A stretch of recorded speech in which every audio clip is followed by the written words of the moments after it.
Hello, everybody, and welcome back to another kind of world building video for the Ravion campaign setting. The Thawtimber region is the one that we're going to talk about this time. It's another region within the Mesquite Mining Guild. I'll show you on the map here. The Thawtimber region makes up the majority of the inland section here. It's primarily, just shy of the forest and the foothills, kind of anywhere that the mountains are not that isn't also along the coastline, even though it can stretch to the coastline in a few specific cases and a few other kind of outlying sections. The Thawtimber region is the second largest region of the Mesquite Mining Guild. Showing you that on the map, it's going to be hard to believe, but it's actually kind of the powder wastes that ends up being probably the largest region in terms of area. The Thawtimber region being the second largest region of the Mesquite Mining Guild, it is defined by hardwood forests like pine and spruce that is frozen for much of the year, thawing out only really during the summer months.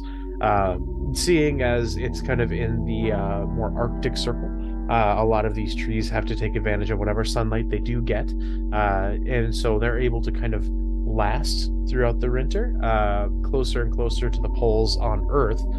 We don't see this large of a tree kind of system. It's typically smaller brushes and lichens and other things that are able to kind of survive with limited sunlight more so than a tree can. But in Ravion, we kind of see larger tree structures around the northernmost edges of the world. The Thawtimber region is defined by seasonality very heavily. It is extremely deadly cold in the winter and thaws out to be a normal forest, at which point, during the summer months, these trees take advantage of the moment of their time to kind of reproduce, and everything else enjoys a warmer season. Warmer, at least from the Mesquite standards, which is still relatively cold by many other standards. Uh, they are vividly alive during this time, and the region is teeming with life year round, but more so during the summer. The life that does tend to exist within the winter is a little bit subdued, but still present. Many of those things are underground or otherwise taking shelter. They have the ability to burrow or otherwise get away from the surface level winter's cold. Wind from the mountains and everything kind of drives them down underground, especially because it's a little bit more geoactive around there. So a lot of the life that you'll end up seeing is things that are subterranean in nature that hunt potentially from the ground, bursting up and taking things off of the surface. Things like remoras or other things like that do tend to frequent this area. At the same time, some of the other life that you do see are more hardy creatures. You could see some yeti within these woods and around the mountain foothills. You can see a number of other creatures within this area that are normal beasts, like a hare or a fox or other things that can somewhat hibernate. Owl bears do frequent these woods, somewhat a little bit hardier than other species and able to hibernate for much longer periods of time. It when it does thaw, all of these species kind of work together in this kind of weird collage of balance for an ecosystem, preying on each other and being prey for one another.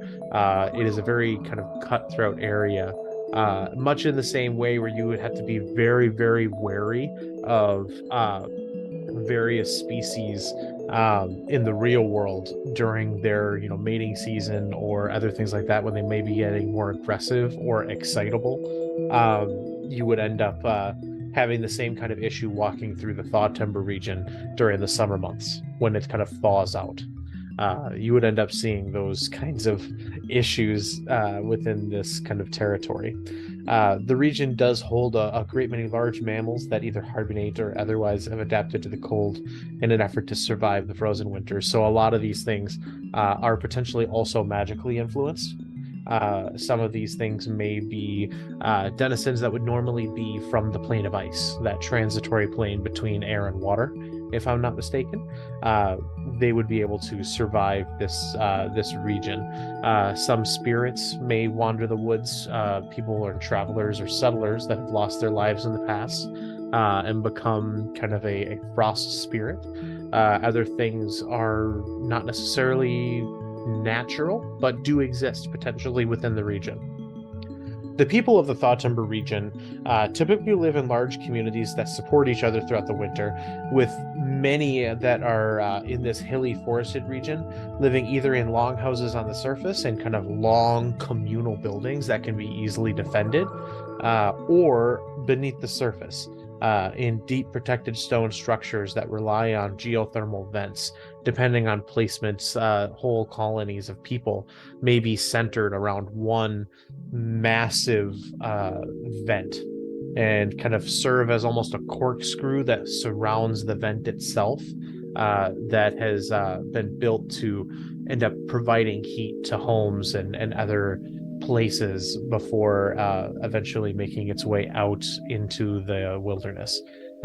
This means that they have heat throughout pretty much the entire year, and then can leave their settlement or their city or town, depending on how developed it may be at any given time, to harvest whatever resources from the surface.